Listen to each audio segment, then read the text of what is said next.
उदालगुरि जिल्ला सिंनि Bhairabkund block UPPL हानजाया दिनै बिटिसि सरकारनि माखासे अनसुंथाइफोरखौ राननानै होयो।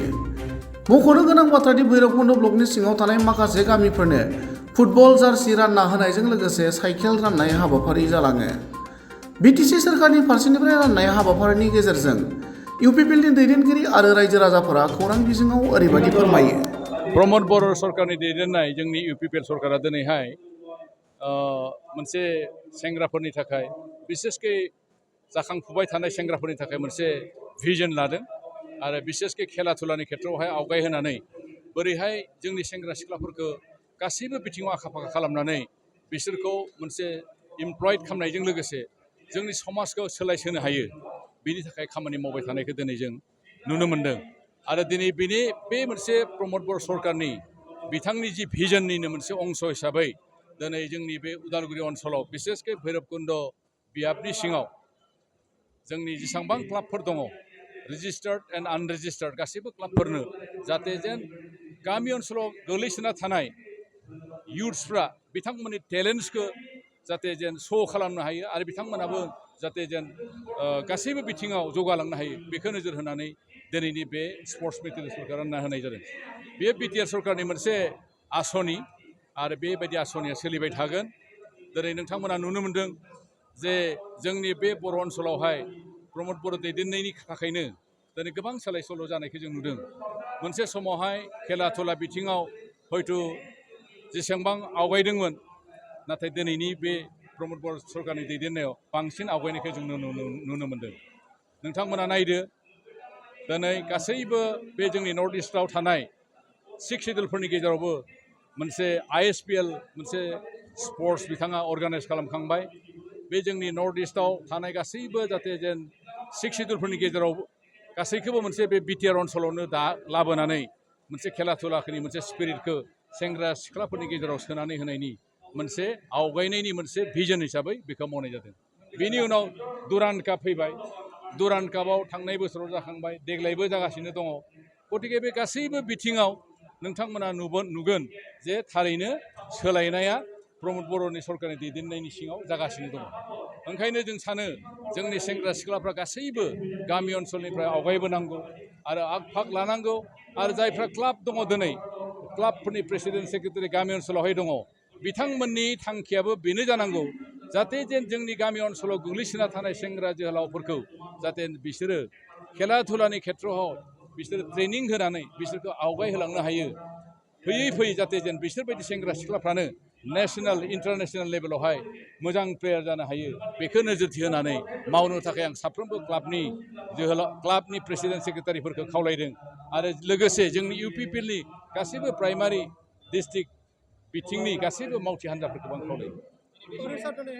भलिबलनि मेटेरियल्स रानदों, क्रिकेटनि माखासे मेटेरियल्सफोर रानदों आरो बेदिनो गोबां मेटेरियल्सफोर दङ। बे गासैखौबो होबाय थानाय जागोन आरो आं खोनादों फैबाय थानाय समावबो जोंनि बे बिटिआर सरकारा गोबां मेटेरियल्सफोरखौ होबाय थानाय जागोन। स्पर्ट्सआव थायोब्ला गोबां मानसिखौ जों दानि जों नुनो मोनदों गोबां बेबायदिनो माने साख्रि मोननायखौ नुदों स्पर्ट्सआव थानायफोरखौ बिदिनो सोरबा इन्डियान आर्मि बिदिनो इन्डियान पुलिस गोबां बेबायदि माने फिटनेस फिजिकेल थानायफोर मोननो हादों। बेनि उनाव मा बुंनो सानो? फिटनेस गैयाब्लाथ' दिनैनि जुगाव फिटनेस गैयाबाथ' साख्रि मोननाया गोब्राब जाबाय। खारन गासैबो बिथिङावनो क्लिनिक कम्पिटिसन जाबाय। अकल फरायनायनि गेजेरजोंल' जों साख्रि बाख्रि मोनलिया आरो बेनिखायनो दिनै बे गासैबो बिथिंखौ प्रमद बर' बिथाङा नोजोर होनानै जाहाथे जोंनि सेंग्रा सिख्लाफोर फरायनायजों लोगोसे खेला धुला खेत्रआवबो गासैबो फिजिकेलि आरो लोगोसे बिथांमोननि एक्सट्रा कारिकुलाम फारसेयावबो जाहाथे जों बिसोर फिटनेस जानानै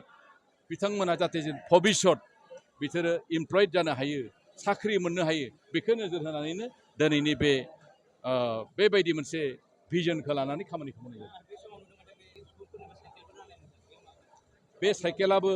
माखासे सेंग्रा सिख्लाफोर जोंनि ओनसोलाव दङ जायफ्रा अति गोरिब बिसोरनो बेखौ रानना होनाय जादों। बे साइकेला गोबां गैया बेवहाय प्राय मथा मथि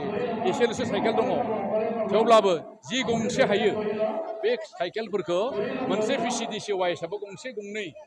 दुखियाफोरनो राननानै हरनाय जादों आरो बेनि बादैबो साइकेलफोरखौथ' फरायसाफोरनि थाखाय सरकारा होगासिनो दंखायो बेखौ बयबो मोनखाबाय थादों। दिनाव जोबोद बाथ्रा गेलेग्राफोरनि थाखाय जार्सि बल होदों आरो बिदिनो उनावबो मोनलांगोन होबाय थागोन आरो जों आरो गेलेग्राफोर माने माबा दैखांनो हादों आरो गावखौनो एसे मटिभेसन खालामना होनाय बायदि जादों बिसोरो दा जों गेलेग्राफोरा बिसोरखिनि मोननो हादों दा बेखौनो जोबोर गोजोननाय जासिनाय थाबाय आरो बहुत বছৰ ধৰি আমি তেনেকুৱা ফুটবল ক্লাব বা তেনেকুৱা বিভিন্ন ধৰণৰ স্পৰ্টছৰ খেল আমি আয়োজন কৰিছিলোঁ কিন্তু চৰকাৰৰ পৰা তেনেকুৱা কোনো আমি সা সুবিধা পোৱা নাছিলোঁ কিন্তু এইবাৰ আমি স্পৰ্টছৰ মেটেৰিয়েলছ পাই কিনি আমি অন্তৰতে সুখী হৈছোঁ আমি গোবিন্দ ছাৰক আৰু আমাৰ বিটিআৰৰ চিফ প্ৰমোদ বড়ো ছাৰক আমি অশেষ ধন্যবাদ জ্ঞাপন কৰিছোঁ ধন্যবাদ চৰকাৰক প্ৰথমতে ধন্যবাদ জ্ঞাপন কৰিছোঁ UPPL চৰকাৰ আৰু লগত আমাৰ গোবিন্দ বড়ো তেওঁ ডেপুটি চিফ তেওঁৰ জৰিয়তে এইবিলাক আমি যুৱ প্ৰজন্মক আমি খেলৰ প্ৰতি আগবঢ়াই নিবৰ কাৰণে এইটো আমি চেষ্টা চলাইছোঁ যিহেতু ডুৰাণ্ড কাপ ৰিচেণ্টলি আমাৰ কমপ্লিট হৈছে আমি ফুটবলটো এংগেজ এতিয়া কৰিব খুজি আছোঁ ল'ৰা ছোৱালী যেন বিটিআৰৰ পৰা আগে আহি পেলাই আমাৰ ফুটবলত যেন তেওঁলোকে অলপ ভাল কাম আমাৰ বিটিআৰ ৰিজনৰ কাৰণে আৰু পৰ্যায়ক্ৰমে আমি বেলেগ খেলৰ কাৰণেও আমি বস্তু বিতৰণ কৰিম যেন আমি নৱপ্ৰজন্মৰ ল'ৰাবোৰে যেন বেয়া ৰাস্তাত নাযাই পেলাই আপোনাৰ খেল ধেমালিত যায় আৰু বা আপোনাৰ পঢ়াৰ ক্ষেত্ৰত যায় আমি পঢ়াৰ কাৰণেও এইটো হিচাপতো আমি কাম কৰিছোঁ সেই পিছত আজি আমি ফুটবল ডিষ্ট্ৰিবিউশ্যন মেটেৰিয়েল যিকোনো আমাৰ এটা ভৈৰৱকুণ্ড সমষ্টিত 60টা ক্লাবত আমি বিতৰণ কৰিছোঁ আমি ফুটবলৰ যিমানখিনি আমাৰ যা যোগাৰ লাগে আমি গোটেইখিনি আমি ইয়াতে প্ৰদান কৰিছোঁ আমি দেখা কোনো পিপল চৰকাৰ থকা এতিয়া প্ৰেজেণ্টলি প্ৰায় পিপল চৰকাৰে